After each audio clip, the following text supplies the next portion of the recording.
For a start, for me, it was a lot. But right now, I feel like you just get to a point where instead of the industry to treat you the way that's being treated, the way they treat ladies, it becomes you treating the industry the way you want to treat the industry. More so like it's growth. You get to a certain level. It's like the koboko will change hands. Yeah, so exactly. So now the koboko don't do your hand now. So. I know, I do my hand. Have you used that hands I like? For me, I think it's growth for a start. And that's why I saw a lot of crazy things in the industry. Okay, that takes me to my next news. It happens all the time. A lot of people don't talk about it because there's also this stereotypical statement of if you come out to say it as a lady in media, your chances of getting your next big thing is going to be hard. Because someone out there will tell you, oh, I don't want... A good example was sometimes back, there were two incidents, clearly. There was this particular one. I used to work at that place, and then I'd worked as a contract staff, and then I was looking for an upgrade. I wanted to be a permanent staff, and then they had sent in guys from their other branches that, okay, come and see what we have here and see who you can promote, who you can upgrade, who you can employ, and all of that. Being an in-house person for over a year, and I'd worked, given my all, I was expecting that, something good is going to come out. And then someone telling me that, I would like to get your CV and all the things you've done and all of that. Okay, I did that, and he literally said, okay, you come and meet me at a particular place, then we'll discuss this. And I felt like, this should have been discussed at the workplace. I spent an entire 4 or 5 hours waiting for you in a meeting that I don't even know what you were discussing. And then I had to go and meet you in that particular place. Apparently it's an hotel. And then I had to work there. Well, I'll be at the reception. I'm fine here. Said, really? You sure you don't want to come upstairs? I said, I don't want to. Said, really? I don't bite. I don't do anything. You know, when they tell you, I don't bite, I don't do anything. It's just to talk.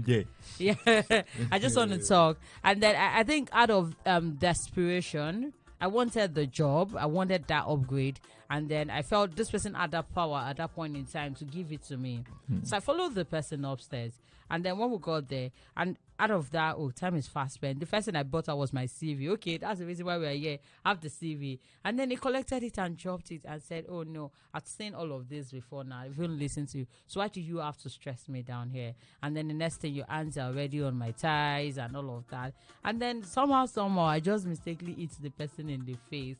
Because you mistakenly hit him or you slapped him. I slapped the person. I was angry. And then I'm trying to explain where that fear comes from. I slapped the person and I had to apologize. I was literally begging you for misbehaving. Because now let me get this now. You slapped him. Yeah. And then you had to apologize for slapping him. I slapped him. And then I was like, in my mind, what did I just do? I think I just lost the job. You don't slap your angel. Yeah, I just lost the job. Who won't give you the job? So I literally was like, I'm sorry, sir. I didn't mean it. And then the next thing, everything changed from 0 to 100. Get out of this room now. I was like, sir, we have not spoken. And then the next thing, it's all right. He was speaking his phone, calling security. It was that bad. They called the security.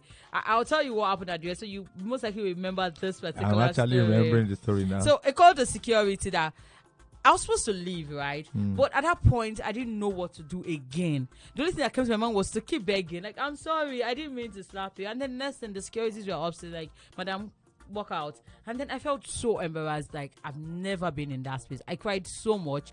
Like, you are the one who tried to harass me just now. And then I'm the one begging you because I wanted something in this same media space that I know I can do well. And then I went home.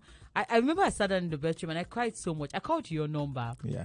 And then I couldn't give details, but I was like, this person, somebody tried to kiniko. And then I recall some of those moments because they were really special to me. And then you said, have you read Miss Ide's story? That maybe I should go check out. I didn't know who she was before then. Check her out and all of that, which I did.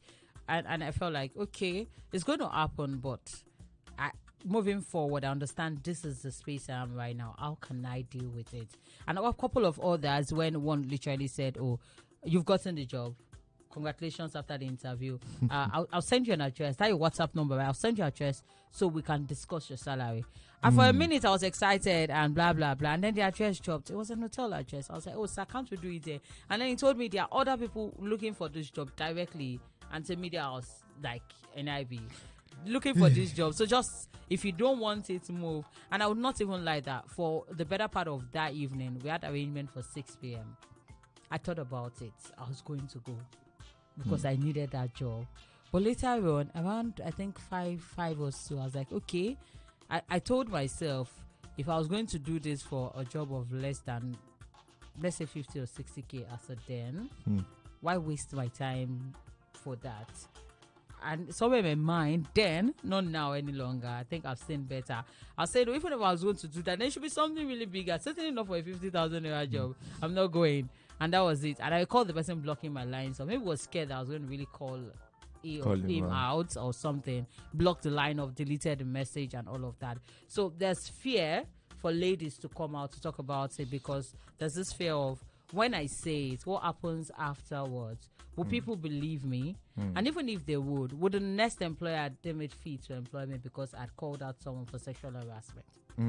So I'd rather just keep it, move on. It's a choice of if I'm going to take it or not.